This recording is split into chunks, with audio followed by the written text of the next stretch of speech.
Welcome to the Talegate Podcast with your host, Al Blanton. At Talegate, we celebrate the rich history of sports in the state of Alabama. So come with us as we relive great moments, great games, great players and coaches, and in the process, preserve memories for a lifetime. So you've won 13 games in a row. I know that can present challenges. What's your message to your team, and what do you think is your biggest challenge at this point? Yeah, that's a good question. You know, when I've been fortunate, whether it's as a player or as a coach, and this is my fifth year now as a head coach, to be in some of these situations, and I think I've experienced some different approaches, again, whether that's as a player or a coach. And I've really moved to I've really moved to focusing on what we can control, and what our messaging needs to be, rather than worrying about, possible mentalities or the wrong mentality or negatives, and almost speaking those things into existence has been my approach. So for us, our big word that we've really tried to emphasize this year is process, and being process oriented, and having a growth mentality and all that comes with that. So we've really just tried to stay consistent in our approach and how we prepare for every game, and how we practice, and how we evaluate every game, and watch film and look at numbers, as opposed to telling the guys, for example, can't, get complacent, and those types of things. So we've really just gone with that approach. Division II, and people that aren't necessarily insiders, they may not understand how good a basketball it is at that level. Do you feel like there's a misconception or even misunderstanding about the quality of basketball at the D2 level? I do, and I was even guilty of that. As a former Division I player, I started my career at the Division III level, and Duncan Robinson was on the team at Williams College, who obviously he transferred to Michigan and is now playing in the NBA. So I think I had no idea about Division III. The talent level and caliber of player there was much higher than my expectations, and I think it's similar with Division II. And you've seen, at a lot of different places, Division II guys having success at higher levels. For example, Drake, I think they start 4 players who played Division II basketball last year, and they've had a ton of success this year. And, we're one of the last undefeated teams in Division I with multiple, power wins over power conference teams. This is your first foray into Gulf South Conference play, and I know you've had some conference games, but what are you looking forward to most as a coach as you kind of get deep into the conference schedule in January? I mean, it's number one, it's a really good league. I've been really impressed with the talent level, and then also just the physicality in our league has really stood out to me. It's a very physical leagues, from guys just driving, not taking no for an answer, drawing fouls, rebounding, defensively building a wall. So that has really stood out to me thus far in conference play. And, I'm just, nothing particular I would say I'm looking forward to, other than just, continuing to have a growth mentality with our team, and hopefully we can, just stay hungry and continue to learn from every game, win or lose. Our goal is not to, obviously we all want to win a championship, but our goal is not to, win X amount of games. It's to get as good as we can possibly be. So, I look forward to that the most. You've got a tough schedule, but you've got a tough, road games are always difficult, and you've got some tough road games ahead. You go to Valdosta on the 23rd, and then in February you go to Montevallo. What do you feel like is the key to picking up some road wins and having some road success in this conference? Oh, I mean, I'm very much a one game at a time guy. We've got to focus on Montevallo at home right now. But in general on the road, I mean, I think what we just learned, going to a really good Union team on the road and a good Christian Brothers team on the road, and we didn't have our best shooting nights, and that's where you just have to really lean on your defense. So I think, UAH has kind of been known for its offense for a long time. We've really just got to continue to give ourselves a chance defensively and keep improving, and whether that be our principles, our habits, how to guard certain actions and certain personnel, and different scouting adjustments for different teams, and get really good at that, because offense and defense go hand in hand. If we can get more stops, it usually generates more transition opportunities on the offensive end, and I think that's really paramount on the road. A lot of times great players don't turn out to be great coaches. And, my next question is, what are some of the principles that you learned as a player at Belmont and from Coach Bird that have helped you to have success? Yeah, I mean, Coach Bird's the best. He's still someone I talk to regularly. He's actually going to come to our game Thursday night, which I'm excited to see him. He was at our Trevecca game.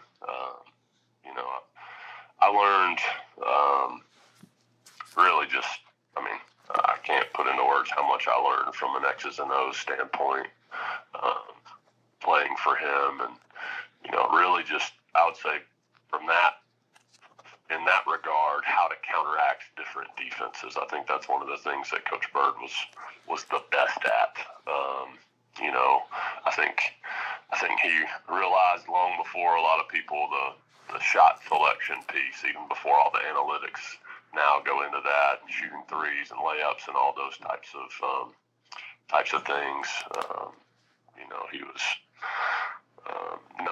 known for his offensive system, but was just a phenomenal recruiter, in my opinion. I think he identified a lot of under the radar guys that fit their system, so I've just tried to. I have a ton of stories, and Coach Schulman, who used to be here, always hosted an annual chalk talk, and he would have me come down. And one year, my entire topic was Coach Bird stories, which they enjoyed.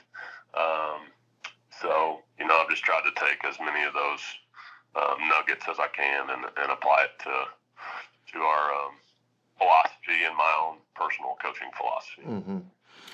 A lot of times when we go into something, when we go into a career or a new venture, there's a little bit of romanticism with it, and we tend to think about just nothing but positive things that may be occurring. And my question is, with respect to your basketball coaching career, what have been some maybe unexpected things that have occurred, both positive and negative? One of the things I said when I was coaching was, the coaching in a game is about 5% of what you do, and then the other 95%. So there's a whole, there's a broader responsibility that you have than just coaching the games. But for you, what has been some unexpected blessings and challenges for you as you've been a head coach? Yeah, the blessings are the relationships. There's no doubt about that. That's ultimately why I do it. I was positively impacted in a whole lot of ways on the floor and off the floor in my time as a student athlete, and the opportunity to allow that to come full circle and hopefully be able to make an impact on these guys as a coach is really important to me. The most important thing, so I just had a player who played for me at Swanee call me. He's trying to, work through kind of some career stuff and wanted to pick my brain on that. So, things like that are just incredibly meaningful. And from a challenges standpoint, I think you have to look at things kind of through a professional lens and through a personal lens.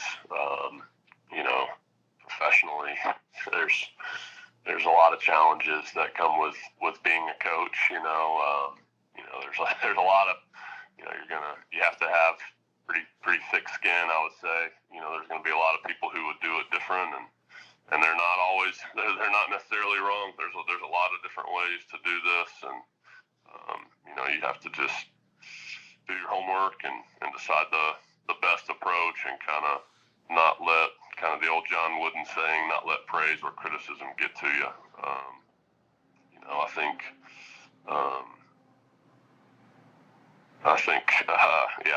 I experienced COVID, which was that was a challenge. Nobody saw that coming.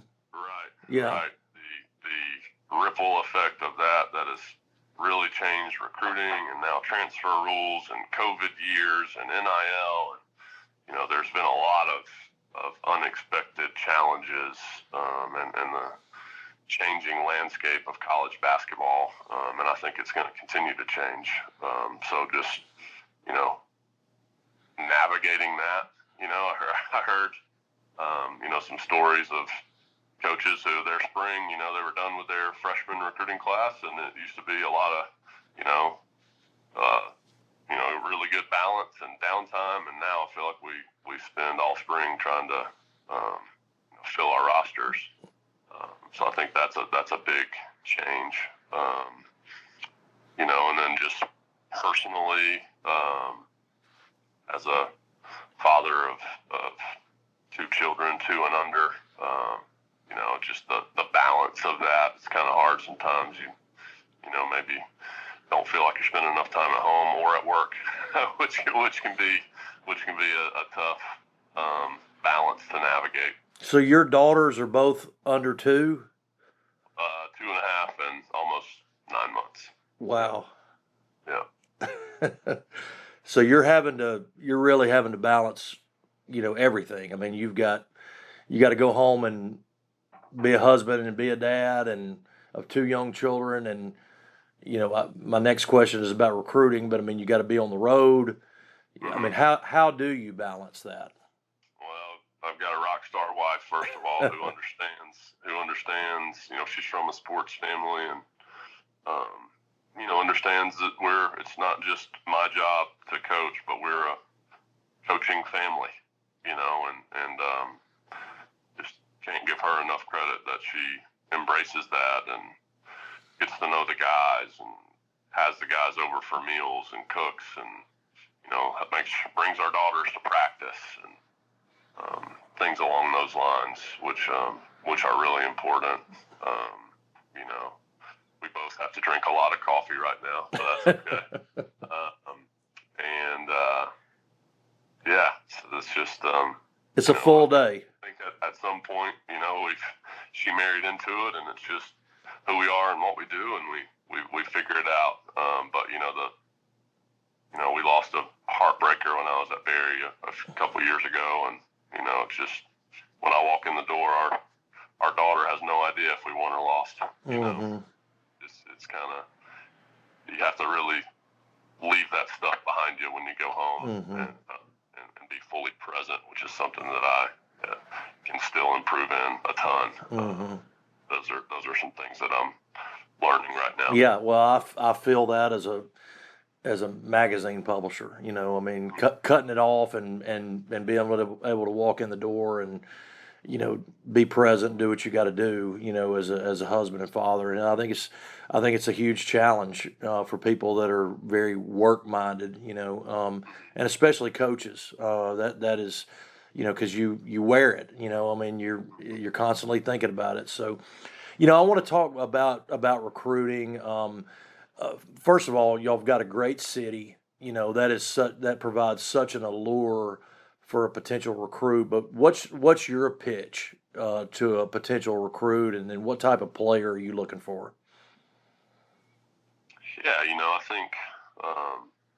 think I would tell any recruit, whether I was a coach or not, if I just, I worked a short stint in the business world after college, before before delving into coaching. And, I think I would tell them go where you can get a great degree that's going to set you up for the next 40 years, not just the next 4 years, as everyone always talks about.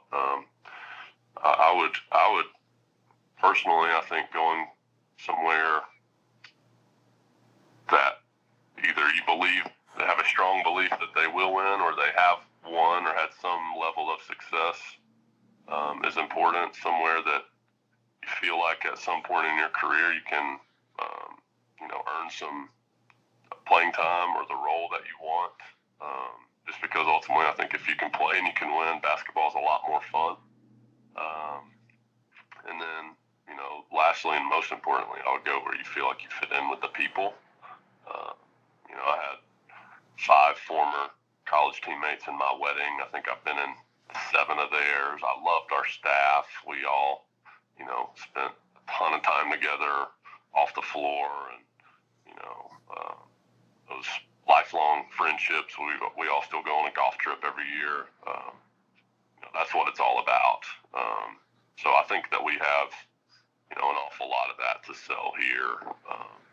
And, combine that with the city, as you mentioned, the job opportunities, the engineering program, the business, the really strong business program here, so many businesses moving here.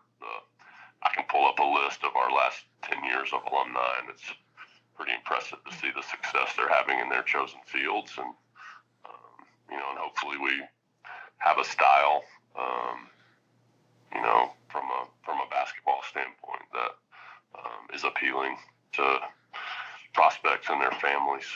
And then hopefully just our approach, how we go about it and how we operate. We really want to, be demanding, but also, because I think you have to be demanding to bring out an 18 to 23-year-old's best, right? Mm-hmm. Whether that's pushing them, whether that's pulling them, that's ultimately our job, is to do that in the right way. While also just allowing them to have a great student-athlete experience and try to maximize that experience as best we can. Are you more old school? Are you more of an old school coach? Or are you more, new school / stats driven? Where do you fall on that spectrum? Well, I don't strictly talking about stats and analytics. Yeah. Yeah, strictly from a number standpoint, I'm probably more new school. I don't think it's the end all be all by any stretch. But I do think it paints a picture. I think, especially when you're dealing with a lot of really high academic guys who are critical thinkers, I think having some numbers, and some video and evidence backing how you decide to play, really helps answer the why are we doing it this way? Why do we do it this way? I think it can really aid in your teaching and ultimately create buy-in. Mm-hmm. So I do look at the numbers again. I think that, again, the old coaching saying that the stats conceal as much as they reveal. There's definitely some truth to that. I'm not married to it, but we do use it an awful lot. Mm-hmm. There's a different dynamic between a Swanee and a Berry College versus where you are now. What are some things that you picked up and learned from the Division III level that are helping you? I think I would say there's more similarities than differences if you're talking strictly X's and O's, and from a basketball standpoint, Blake Campbell, who played for us at Berry last year, is now here, and he's our 3rd leading scorer and has led us in scoring the last 3 games, and it's been phenomenal for us. So I think they're obviously the line between a great D3 player and a good D2 player, or a great D2 player and a good D1. But I think it's just very, very thin. I think the biggest differences will be just recruiting and having athletic scholarship versus at the D3 level, there's no athletic scholarship. That's been one of the biggest differences to me. I coached at the Division I level where it's all full scholarships, but here it's, you have your scholarship pool and you can divide that up however you choose. So that's been one of the biggest adjustments. But in terms of basketball, there's a little bit more size, there's a little bit more speed, but there's been more similarities than differences, I would say. Mm-hmm. When you got the job at UAH, did you get the sense that I'm coming home? I did. From a small town, northeast Alabama, about an hour from here, and grew up coming to camps. Played AAU with Josh Majette, who was a phenomenal player here. So I've always followed the program. UAH recruited me a little bit, so knew Coach Acuff, and again came over here to camps and spent some time with him, and have always just had a ton of admiration and respect. Not only for his success, but just the high character person that he is. This was always kind of in the back of my mind of, man, that would be a dream come true from a professional standpoint and a personal standpoint. And it's in coaching, when you have to, I guess I've moved 5 times in 11 years, when it can be hard for those two things to align.